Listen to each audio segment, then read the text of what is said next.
warahmatullahi wabarakatuh. Waalaikumsalam warahmatullahi wabarakatuh. Alhamdulillahirrahmanirrahim. Wassalatu wassalamu ala asrofil anbiya'i wal mursalin wa ala alihi wa ashabihi ajmain. Amma ba'du.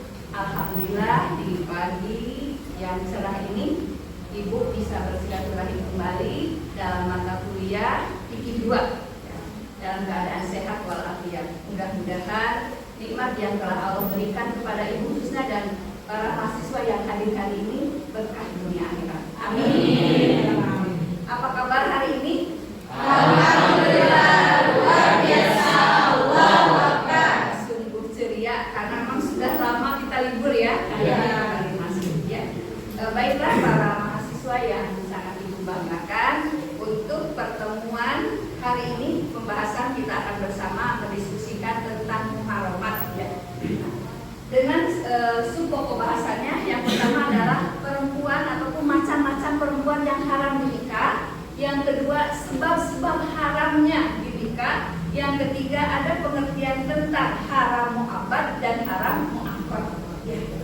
Dengan capaian pembelajaran bahwa mahasiswa mampu menguasai pengetahuan dasar keislaman bahwa Islam adalah agama rahmatan lil alamin. Itu ya yang diharapkan setelah pembelajaran ini mahasiswa mampu untuk menguasai ilmu Islam, dasar keislaman.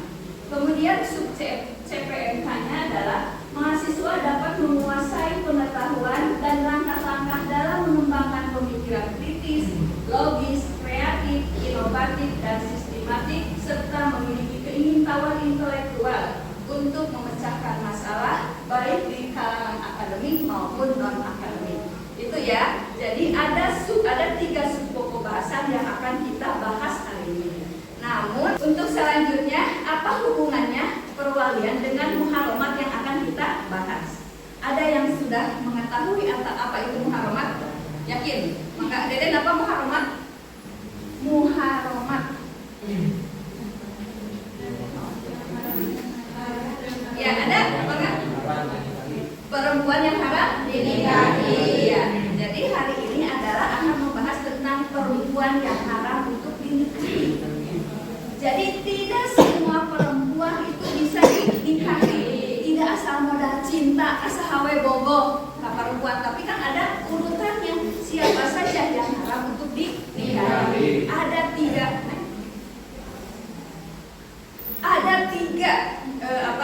alasan ataupun 3 keharaman dalam menikahi perempuan. Yang pertama karena hubungan nasab saudara. Yang kedua karena persusuan anak pirodoan. Yang ketiga karena ikatan perkawinan. Yang nasab, siapa saja yang nasab? Perempuan haram dinikah karena nasab. Pertama adalah ibu. Jadi ini berlaku berbalik. Kalau perempuan anaknya berarti haram menikahi bapak, ayah, kemudian ibu, kemudian nenek. Nenek abi masih kuat teknik nakah, cucunya itu haram ya. Atau nanti menikahkan ke aki-aki padahal kakeknya sendiri, itu adalah haram karena nasab. Jangan ya, yang ada kakeknya yang masih muda, jangan coba itu adalah haram.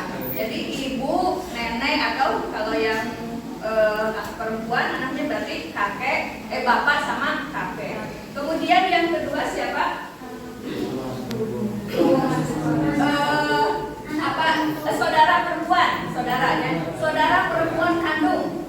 Jadi itu kan kak adik atau kakak nikah karena itu adalah haram. Itu ada 7 golongan. Kemudian sama cucu. Tadi seperti tadi tidak boleh haram hukumnya nikah sama cucu, kakek sama cucu. Yang keempat adalah anak perempuan. Jadi alok. Ini sama ini saudara. Jadi jangan nikah walaupun anak punya anak laki dia keponakan ya alok ya kalau di Sunda itu adalah alok. Jadi si bibi haram menikah ke keponakannya. Kalau ininya laki-laki sama, jadi saudara laki-laki ini sama punya ini sama ya adik kakak. Ini tidak boleh menikah sama anaknya perempuan. Gitu ya. Itu yang keempat. Kemudian susunan itu yang nasab ada 7 tadi ya sudah. Jadi saudara ibu, saudara sekandung, terus anak perempuan, kemudian saudara ayah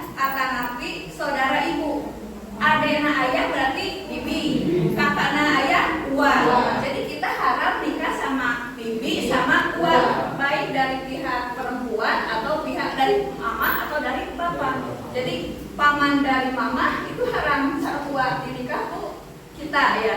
Kemudian haram juga dari pihak ayah sama kalau sudah kan uwa sareng bibi. Nah, kita haram nikah sama uwa sareng bibi. Jadi semuanya ada 7.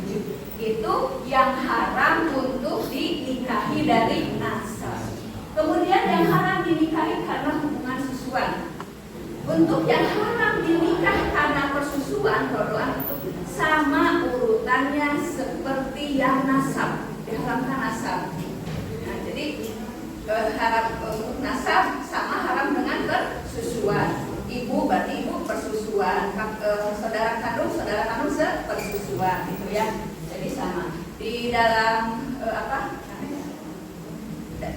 next. Di dalam hadis ini ada ya. Bahwa untuk dari Aisyah radhiyallahu anha, Nabi SAW bersabda, susuan itu mengharamkan seperti pengharaman karena nasab.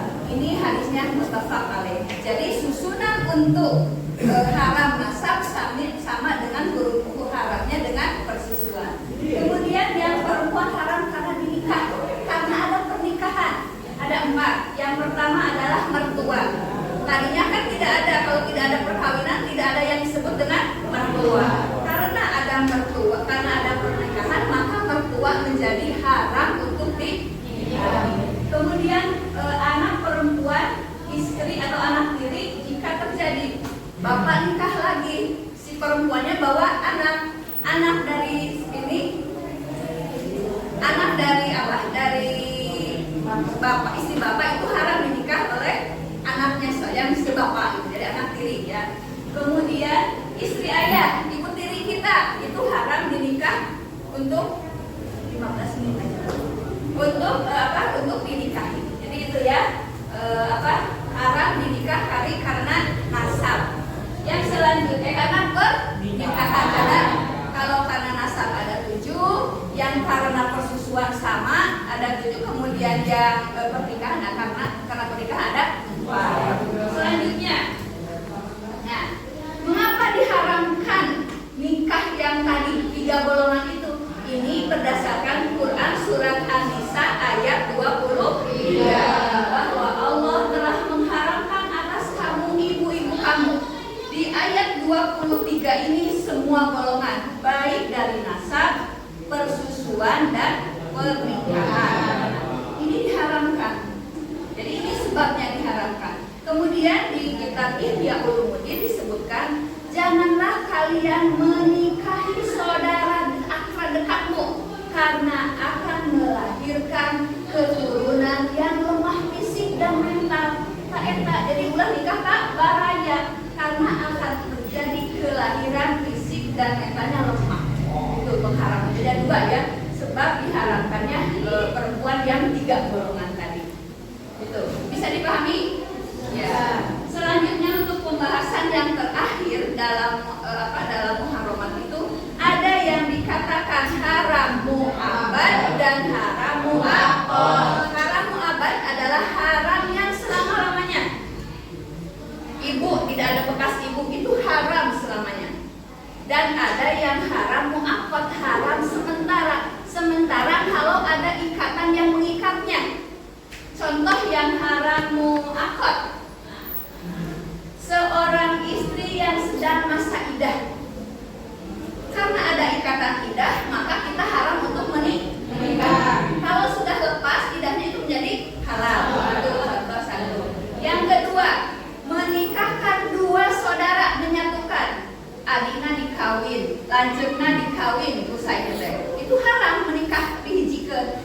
Tapi kalau ayeuna baru kakaknya dinikah, nah, dicerai, ayeuna nikah kak adiknya, itu boleh. Tadi jadi itu karena haram, karena sebentar. Jadi kalau disatukan tidak boleh karena ada ikatan. Kalau itu kan sementara, kalau kakaknya sudah diceraikan, nikah ke adiknya itu adalah boleh. Itu adalah haram yang sementara. Kemudian istri yang dalam statusnya sebagai istri kelima, ya, karena yang dibolehkan adalah istri keempat, istri A, B, C, D. Nah, sudah A, B, C, D. Dia si laki-laki boboh KF. Kalau yang diceraikan, yang F itu haram untuk dinikah. Ini nama si A dicerai, maka si F menjadi halal. Jadi kalau lima tidak boleh, gitu ya, karena dalam bahasa Islam hanya 4. Gitu. Itu ya. Jadi ada haram mu'abbad dan haram mu'abbad. Jadi 3 pembahasan dalam muharamat ini. Sepertinya sudah agak lemah. Konsentrasi coba berdiri dulu. Yuk berdiri. Ya. Caranya sudah apa ya? Pegang pundak masing-masing ke kiri ke kanan. Pundak teman. Dengan lagu ucapkan tasbih, subhanallah. Tidak. Ucapkan tasbih,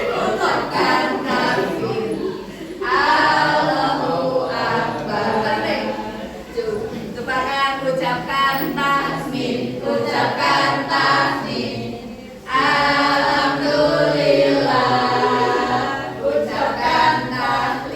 Ucapkan tahlil, la ilaha illallah. Ya, terima kasih.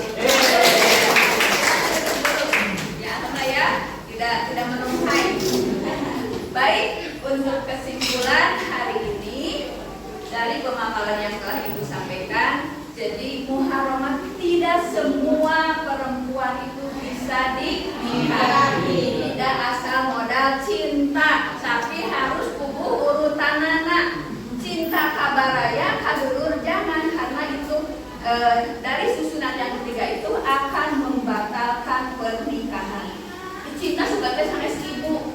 Nah, ternyata kan yang itu kan ibu sendiri, ternyata itu adalah termasuk muharamat yang haram dinikah. Jadi yang diharamkan itu karena nasab, karena persetujuan, karena pernikahan. Sebab-sebab diharamkannya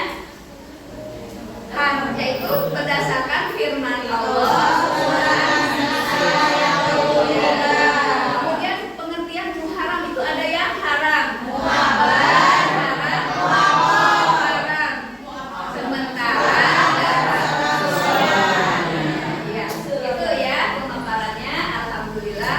Ada yang akan ditanyakan? Kita ke sesi diskusi, mangga.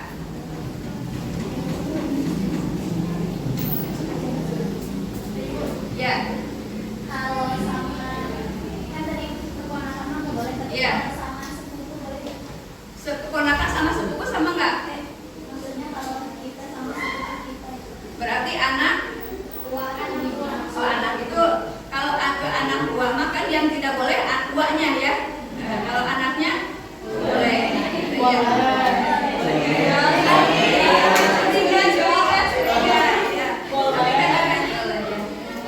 Nanti diskusinya dilanjut lagi ya. Ibu mohon maaf belum mengabsen. Abdul Aziz ada ya. Desa ada. Mansa. Rifa ada ya. Ya, baik, terima kasih.